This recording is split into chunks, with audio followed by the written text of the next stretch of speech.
Is your spiritual ego demonizing all of your wants, desires, and needs and leaving you very much alone with your spirituality in a non-beneficial way?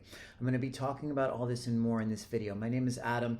Welcome back to my YouTube channel. Before we get started, please take a second to like and subscribe. And I just want to let you know I'm doing free breakthrough calls. These are really great 30-minute calls where we go over your vision for your life, what you're looking to create, what's stopping you, what's blocking you, what's coming up, and some steps you can take to iron it all out, get clarity, get direction, and really step into your power and create your vision. Now, we all have an ego. Okay, we tend to demonize the ego when we get spiritual. And then what happens is, in demonizing our human ego, we develop a spiritual ego. And it all comes down to the same thing. It's all fear and resistance in slightly different, nuanced ways. So what is an ego? Let's just start off with an ego and a spiritual ego and kind of some basic understandings of what that is. Well, to me, it's almost an undefinable thing, and it's kind of dumb. Like we throw this term ego about everywhere we go. Everyone's like, oh, this is my ego, that's your ego, that. Basically, I would suggest you substitute ego with fear, because everybody has an ego, and an ego isn't a bad thing. An ego can be a really good thing. And in fact, when you begin to love your ego, you begin to transform fear into love, and then you begin to not have an ego so much because you're embracing your ego, which is just separation. It's just separation from what you are, which is love. But what happens when we get on a spiritual path is we start to take a lot of concepts that are somewhat beneficial and benevolent, and then we twist them around through the lens of wanting to be spiritual enough or more spiritual. And one of the biggest things that we do is we demonize our wants, our desires, and our needs. Who can relate to doing this? Who can relate to pushing people away, pushing events away, pushing experiences that you want to have to the side because you think that it makes you unspiritual? I have spent so much of my life doing this, so much of my life feeling like I am not good enough because I want something, because I have a desire for something. And this can be anything. And this is the danger of the spiritual ego. You can have a desire for connection, which is a healthy human desire. You can have a desire to fall in love with somebody. You can have a desire to have a house that means a lot to you and makes you feel fulfilled because your survival fucking mechanism and desperation is toned down a bit. You can never be completely secure, but you can be more secure. And your spiritual ego will write this off as unspiritual. The basis of the belief being, if you were a perfect spiritual being, you would need nothing. Everything is inside. Well, that is ultimately true. The problem is that's not how it works being human. And within that framework is an intense judgment on the human being, which is an intense judgment on yourself. So why does this happen? Why do we demonize our own needs? And the truth is trauma. It comes from trauma. It's a trauma pattern filtered through a spiritual framework. And then it gets front loaded with, religious programming, spiritual belief systems that we've inherited over many lifetimes of the course of our life. And it becomes like this justification, rationalization for the trauma. An example of this would be having needs makes you weak. Because if you were really God, you wouldn't need anything.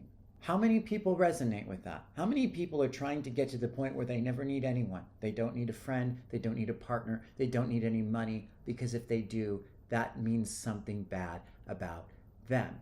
What that is a lack of a willingness to feel the vulnerability and the sensitivity that is required of being human. But there's nothing more spiritual than being vulnerable, because in the vulnerability is the openness to God. It's not internal versus external. We tend to, when we get spiritual, we understand that we're externally seeking, we're seeking validation, approval outside ourselves, we're seeking value in material possessions, and most people are too focused on the external. This is true. Then we realize the truth is we need to go internally to find our own answers in the love within ourselves, and this is true too. But if we go internally at the expense of the external, we're in separation, which is fear, which is ego, because the truth is everything is connected.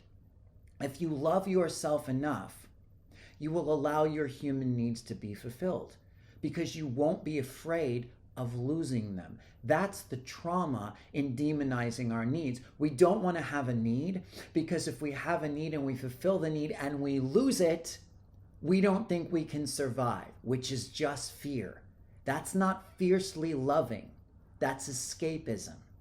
It's escapism. And it's even a form of cowardice. And again, it can be very tricky because your spiritual ego will rationalize this as you becoming the perfect, strong spiritual being. So where are you demonizing your own needs? The trick comes down to not being attached. But not being attached doesn't really mean detached. Like we see any term, it's just a word. And then we have these sort of frequencies and concepts about the term that resonate with us when we say the word. And everyone has a slight variation of how they relate to that term. So detachment is an okay way to describe it, but most of the planet, when they say detachment, they're leaning too far frequency-wise over into the realm of not engaging, escaping, shutting down, pushing people away so that they don't feel pain. Non-attachment doesn't mean not loving. Non-attachment doesn't mean you don't open your heart and embrace experiences. It means that you love yourself enough so that whatever happens, whether you get the partner and lose them, whether you get success and lose it, you still are okay, because you know foundationally the point that you come back to is internal, but it's not only internal. It's impossible to have a fulfilling human life without certain needs being met. Now, are these needs necessary for survival? Some of them are, some of them are not. You don't necessarily need a divine partner to survive, but you might need a divine partner to have a very fulfilling human life. That's embracing the vulnerability of being human, which the spiritual ego doesn't want to do because it's afraid. It's afraid. So check in with yourself. Where are you seeing your needs as weakness? Where are you shutting them down? Where are you not allowing yourself to feel them? Can you let yourself have needs and love yourself enough to have the need? Hyper independence is trauma. So's codependence. It's about interdependence. We're interconnected. We all support each other in different ways. And here's the thing too. If you're trying to be a super spiritual being and let go of the whole external because money's bad, rich people aren't spiritual, depending on a partner isn't spiritual, you need to ask yourself what your soul mission is in this life. Because if when you're healed enough, when you're not super like narcissistic and materially possessed, your desires will tell you where you're meant to go to fulfill your life's mission. And if your spiritual ego is too big, you will shut those down and be like, oh, I have a desire, it's bad, and you will never go anywhere. It may not be your mission or purpose in this life to sit in a cave and just feel the bliss of God just for the sake of feeling it. You might be meant to reach people. You might be meant to help people heal. You might be meant to be an example of a new divine union partnership. And if you don't let yourself feel that desire, you will never go out to create it. The desire is just the impulse to expand, which we're always doing. The desires are what show you where you're meant to go to fulfill your life's purpose. And if you shut them down, you will never find it. So I would advise checking in. Ask your higher self, like, where is my spiritual ego? Like, what are the ideologies and belief systems I have adopted? Where is the trauma in me that's not letting me depend to some extent on other people, that's not letting me connect to other people? Where do I feel that it's bad to have money? And how can I benefit from loving the human enough to be brave enough to be vulnerable? It's scary to be a human being. It's difficult. It's hard. And in fact, that's where the real courage comes in. There's no courage in sitting in a cave, pushing everything away, trying to feel the bliss of God only all the time. The courage is involved in getting messy, getting dirty, being willing to fall and get up again, being willing to open your heart and lose that person, and coming back to the love within yourself. Yes, the love within yourself, to let yourself heal from that wound and then try again. That's what we're all here to do. Okay, that motif of like the monk in the cave, like shutting out all material possessions, was spirituality filtered through separation, which is ego. So if you really want to let go of your ego, let yourself want stuff. Let yourself desire stuff. Yes, focus on being okay whether you have it or not. The trick is to want it and be okay without it. But let yourself feel it. Let yourself ask for it and let yourself receive it. It's just a game in the end. It's not meant to be taken so seriously. So let me know what you think. Let me know if you have any revelations or breakthroughs. I always love to hear from you. Please like and subscribe to the channel. I do have a free energy clearing in the description below. If you want to download it, it will help you clear some of these patterns. Other than that, thank you so much. I look very forward to next time, and bye-bye.